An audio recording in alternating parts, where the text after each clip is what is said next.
یہ حضرت پیر پٹھان رحمت اللہ تعالی علیہ، ان کی بارگاہ میں ایک ہم جیسا بندہ گیا کہ سنا ہے بڑی شہرت ہے، اللہ کا ولی ہے، چلو زیارت کرتے ہیں، کوئی نصیحت پوچھیں گے، کوئی نصیحت کرے ہمیں۔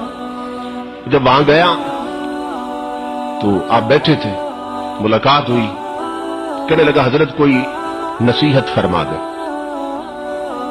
آپ ہنس پڑے، فرمائے بیٹا دو باتیں فقیر کی یاد رکھنا،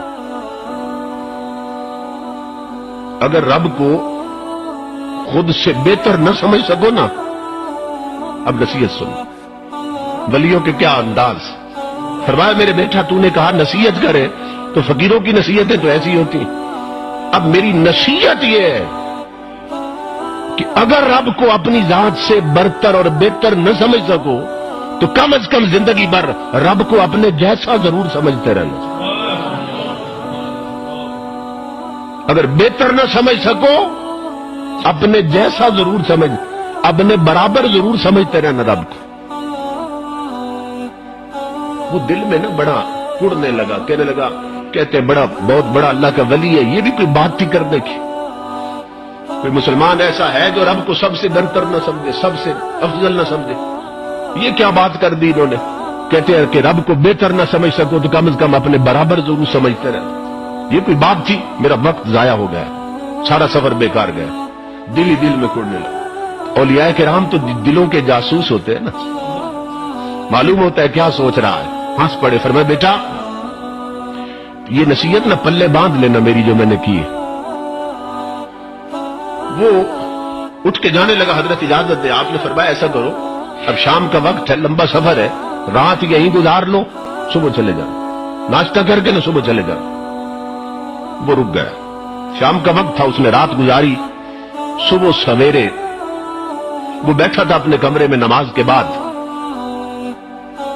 تو جو ناشتہ تھا نا اس کے کمرے میں پہنچایا گیا۔ وہ جو ٹرے تھا ناشتے کا، اس میں ایک طرف مرغ روسٹ پڑا تھا، مکھن تھا، شہد تھا، پراٹھے پڑے تھے، تازہ ہر شے۔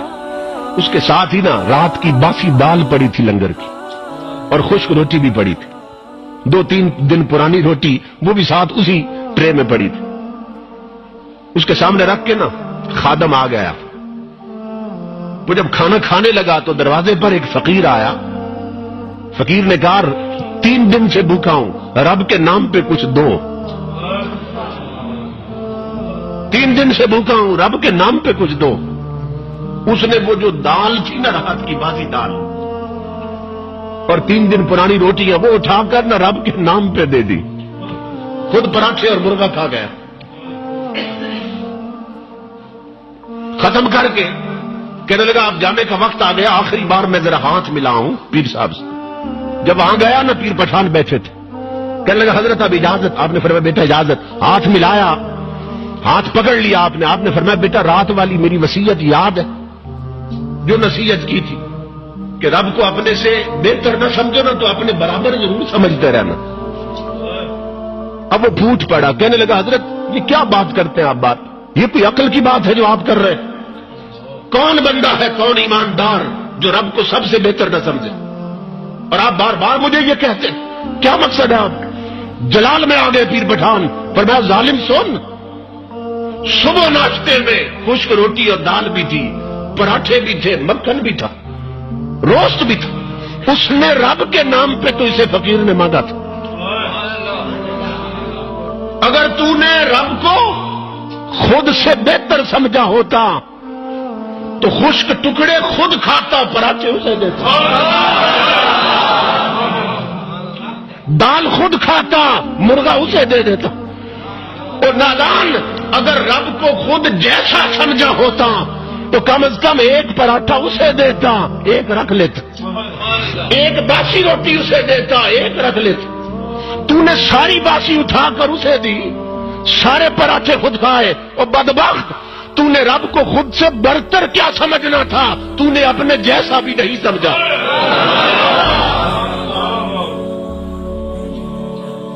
جو بات سمجھ آئی؟ یہ صرف اس کا کیس نہیں تھا، ہمارا کیس بھی ہے، ہم سب کا یہی معاملہ ہے۔ ہم نے رب کو سب سے برتر تو کیا اپنے جیسا بھی کبھی نہیں سمجھا۔ رب کے نام پہ ہم سے بھوکا مانگتا ہے، تو وہ جو بیکار شے کھانے کی ہے نا گھر میں وہ اٹھا کے دیتے ہیں. رب کے نام پہ فقیر پیسہ مانگتا ہے، پرس اور بٹوا نکالتے، جو سب سے پرانا نوٹ ہے وہ رب کے نام پہ دیتے ہیں. ننگا آتا ہے دروازے پر صدا لگاتا ہے رب کے نام پہ دو، تو گھر میں جو سب سے پرانا سوٹ ہے وہ رب کے نام پہ دیتے ہیں. اور قرآن کیا کہتا ہے؟ لن تنالوا البر حتی تنفقوا مما تحبون، کہ تم تب تک نیکی پا نہیں سکتے جب تک اپنی پسند کی شے یار کے راستے میں نہ لٹاؤ. یہ آیت ہے قرآن کی. تم سمجھتے ہو دے کر نیکی کر لی، نہیں، نیکی پا ہی نہیں سکتے تم جب تک اپنی پیاری شے رب کے راستے میں نہ لٹاؤ.